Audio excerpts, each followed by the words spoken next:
Welcome into NBA Now by Chat Sports. I'm your host, Marshall Green. Appreciate all the real ones tuning in, and we have a cool and fun show planned for everybody. We're going to touch on the latest trade rumors surrounding the NBA because trade season is officially here. December 15th is the start of trade season because that's when players that sign an NBA free agency can then be traded. This is the time of year when the rumors start to come out. We've seen them from Shams Charania. We've seen them from Woj. We've seen them from The Athletic. The rumors are heating up, and that's because December 15th is the start of NBA trade season. And with trades about to pop off, before those get going, I want to ask you guys this question. To name a player you think will get traded by the NBA trade deadline. We're going to go through 10 of those guys, 10 guys that I think could be on the move once the trade deadline gets here. But I want to hear from you first. Name a player you think that will get traded. Let's start out on the West Coast, and let's talk about the former second overall pick, and that being James Wiseman, a guy that I thought was going to be a great NBA player, and I still think he has that in him. I'm not sure that the Golden State Warriors are the right place. And that's so important for when a player gets drafted in the NBA, any professional league. It's all about fit. And are they going to be able to reach their maximum potential at that spot?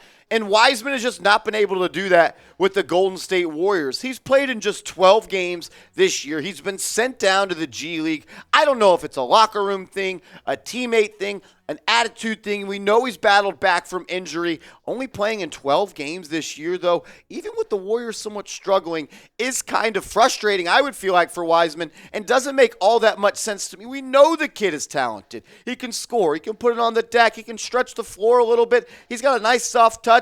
He's just 21 years old, so I think a change of scenery for a guy like James Wiseman, makes a lot of sense. Let the kid go somewhere else, get the value that you can back for Wiseman, and maybe you look to make a trade for another one of these players on this list. I'm a fan of Wiseman. I want to see him reach his potential. I'm just not sure if he's going to do that with the Golden State Warriors. Let's go to another big man, so this time someone in the Eastern Conference, that being Myles Turner, the center for the Indiana Pacers. This has been a player that's been mentioned in trade rumors for the past couple of years. This is someone that I think is one of the best defensive bigs in the NBA. I call him a 3-and-D big because that's what he does. He blocks shots, he protects the rim, and he can knock down threes. But Myles Turner, in my opinion, is going to be traded by the NBA trade deadline. And he said a couple of weeks ago in an interview that he wants to play for the Los Angeles Lakers. His time with Indiana is coming to a close. This is someone that's going to be a free agent this offseason, so Indiana knows that he's probably going to be gone. Makes sense for them to try to at least get an asset back for him in the trade market. I think Turner would be a great fit for the Los Angeles Lakers. Him and Anthony Davis in the front court can space the court and really play 5 out with LeBron James on it. There have been rumors about Lakers and Myles Turner. We'll see what happens. I do think he ends up getting traded. Another guy that I also think will be traded sooner rather than later is Jay Crowder. The guy just did not want to play for the Phoenix Suns this year, and a lot of reasons for that. He hasn't played a game this year. He's not even with the team right now, and the rumors are currently heating up around the Milwaukee Bucks. There was a report that came out the other day that the Phoenix Suns and the Milwaukee Bucks have been in conversation about a potential trade sending Crowder to Milwaukee, and I think that makes a lot of sense. I think anyone or any team that is competing in the NBA and trying to get to the NBA Finals and could use a little bit of toughness, some defense, and some clutch three-point shooting, I think it makes a lot of sense for Jay Crowder. Here are some Jay Crowder destinations that I think make a lot of sense. The Lakers, another 3-and-D guy, never hurts. The Boston Celtics, Crowder brings some toughness, some defense, and some more three-point shooting. I think the Dallas Mavericks also makes sense. They could use another perimeter defender. They could use kind of that junkyard dog on this team, add some toughness. That's what Jay Crowder is going to bring. Philly, he seems like a perfect player for the Philadelphia 76ers. They want to play defense and they want to shoot threes. That's what he does at one of the highest levels in the NBA. And the Milwaukee Bucks, they have been linked most recently. So I want to ask you guys this question. Where do you think Jay Crowder gets traded? I think it's either going to be the Bucks or probably I think the Lakers are still involved. I think the Mavericks are a sleeper team. I think it makes a lot of sense for what they need, but I want to hear from you. Type 1 for the Lakers, 2 for the Celtics, 3 for the Mavs, 4 for the Philadelphia 76ers, or 5 for the Milwaukee Bucks. A player that I just don't understand is always mentioned in trade rumors, and I'm a big fan of his game, is John Collins. This is someone that just hasn't been able to figure it out with Trae Young. There was reported beef last year between the duo.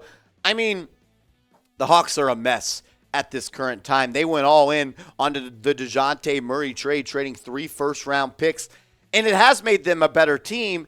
But overall, it didn't really move the needle all that much. They're still a middle-of-the-pack team in the Eastern Conference, and now it sounds like John Collins wants out, and he doesn't want to play for the Hawks, and the Hawks don't want him anymore. This is an athletic 4. He's a rim runner. He's shown the ability to knock down the outside shot. He's an okay defender. I think if you're a team looking to upgrade that power forward spot, I think John Collins makes a lot of sense.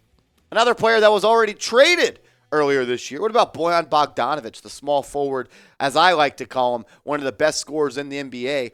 Bojan is a professional scorer. This is someone that night in and night out just is a walking bucket. If you don't watch the guy play, you probably just think he's a three-point sniper, hangs around the perimeter and likes to get his three-point shot off, but that's really not his game. He can post you up. He could score with his back to the basket. He's a nice mid-range player. He could put the ball on the deck. I mean, the guy's averaging 21 points per game on 14 shots a night on one of the most efficient clips in the association, shooting 51% from the field and 44% almost from downtown. If I'm the Lakers, this is a guy I would try to get. I know the Dallas Mavericks have been linked to Bojan Bogdanovic. If you're looking for a guy that can add a little bit more scoring punch to your current roster and you're willing to maybe trade a first-round pick, I think Bojan Bogdanovic is one of the most interesting and I would say players that I think could change around a team. Look, you don't just find people on the streets that shoot 44% from 3 and get you 21 points per night.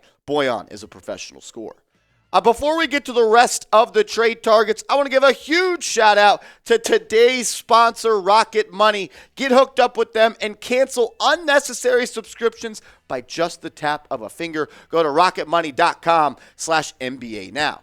Do you know how much your subscriptions really cost? Most Americans think they spend around $80 a month on subscriptions when the actual cost is closer to $200 plus. That's right. You could be wasting hundreds of dollars each month on subscriptions you didn't even know about. There's this app I love using that takes care of that for me. It's called Rocket Money, formerly known as Truebill. The app shows you all your subscriptions in one place and then cancels for you whatever you don't still want. Rocket Money can even find subscriptions you didn't know you were paying for, and you may even find out you've been double charged for a subscription. To cancel a subscription, all you have to do is press cancel, and Rocket Money takes care of the rest. It's super easy and it's a very helpful tool as well. One, it's going to save you money, and it's going to save you time and hassle. Because when you have to cancel these subscriptions, you're on the phone, you're on the website, you're dealing with a whole bunch of stuff you don't want to be dealing with. Rocket Money, they'll take care of that for you. Shout out to them. I'm already saving big money with them since I got hooked up. You can do the same. Go to rocketmoney.com/NBA now. That link is in the comments and description of today's show. A player that has also been mentioned in trade rumors. What about the shooter, or I guess the former shooter of Duncan Robinson? Because this is a guy that just can't shoot the basketball anymore. He used to be a 44 and 47% shooter from outside. Now he's shooting 30% from downtown, and that's not the worst part about him. His contract might be the worst in basketball. It is horrible. This guy signed a 5-year, $90 million deal prior to last season, and he's unplayable for the Miami Heat. You don't see Pat Riley and Spoelstra hand out those kind of contracts lightly, and this time they missed on it. Duncan Robinson is a player. He's been mentioned in trade rumors, but it's almost like the Heat are going to have to add assets to get rid of Duncan Robinson. So if you're a team that's struggling and you're tanking, but you're willing to take on more assets to eat up salary cap space, Duncan Robinson might be a guy that you're really interested in. And maybe if he can get back to being that elite shooter he once was, it might be a win-win if you make a move for the ex-shooter of the Heat. Really disappointing what happened to Duncan. What about another young scorer out in the Eastern Conference and plays basketball for the Detroit Pistons. Detroit basketball. I just wanted to say that. Saddiq Bey, I mean, the guy's a 23-year-old player, and he can get buckets. The guy's averaging 15 points per game. There's been rumors that he wants out of Detroit. It sounds like they're somewhat working on a trade. Just hasn't worked out.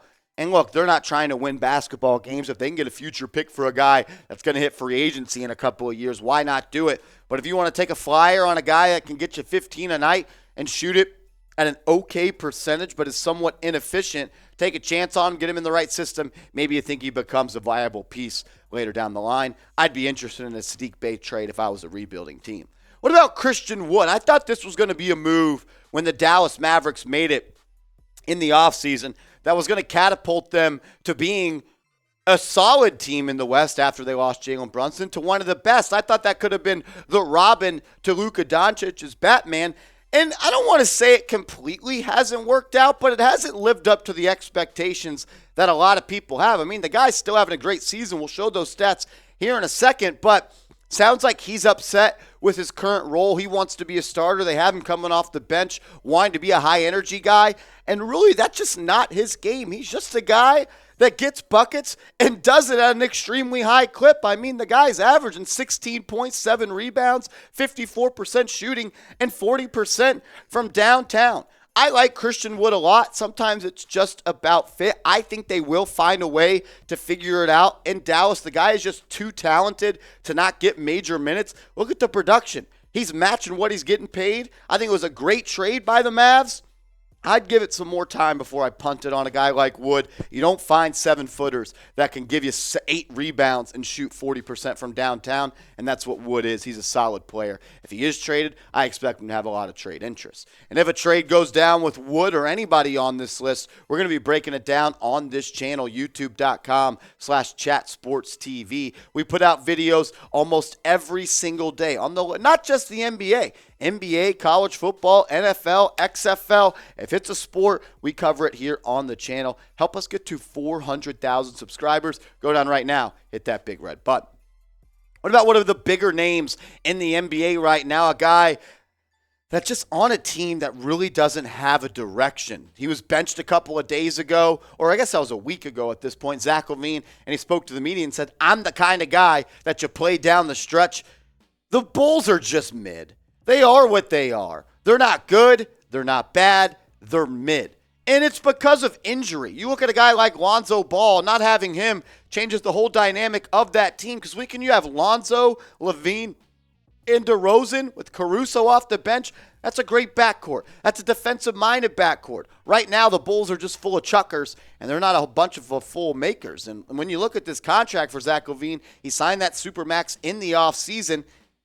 It's a lot of money for a guy like Zach LaVine, who's also had knee injuries in the past. But maybe if you're a team like the New York Knicks, Woj talked about it, said that the Knicks will definitely be looking at the Bulls situation. If you're looking to go star hunting, I don't even know if he is a star. I think he got tiers superstar, star, and all-star. And I think he's closer to all-star than star in any of those tiers. I like LaVine. He's usually a 50, 40, 90 guy. But the contract, the knees, not really being a great defensive player makes me wonder, do I really want to pay $90 million for a player in his final 2 years? I don't think I do.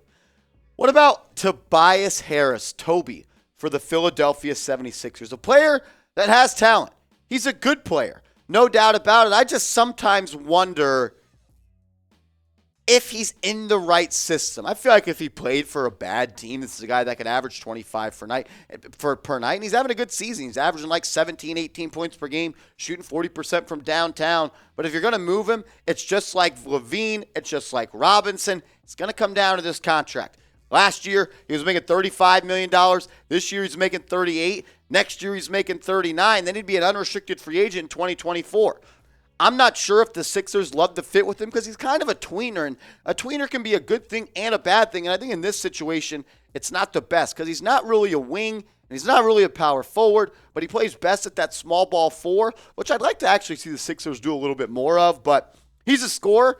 He can get buckets. I think in a more of a role where he could put the ball on the deck and actually be a scorer, he would be more useful. I just wonder if that would result for wins for a team trading for him. I think the Sixers are going to be in the trade market looking to make a big trade and try to get that third star over to Philadelphia. I do want to close with this because we're doing a survey here at Chat Sports, and we're thinking about starting more NBA channels. So I want to hear from you. Who is your favorite team?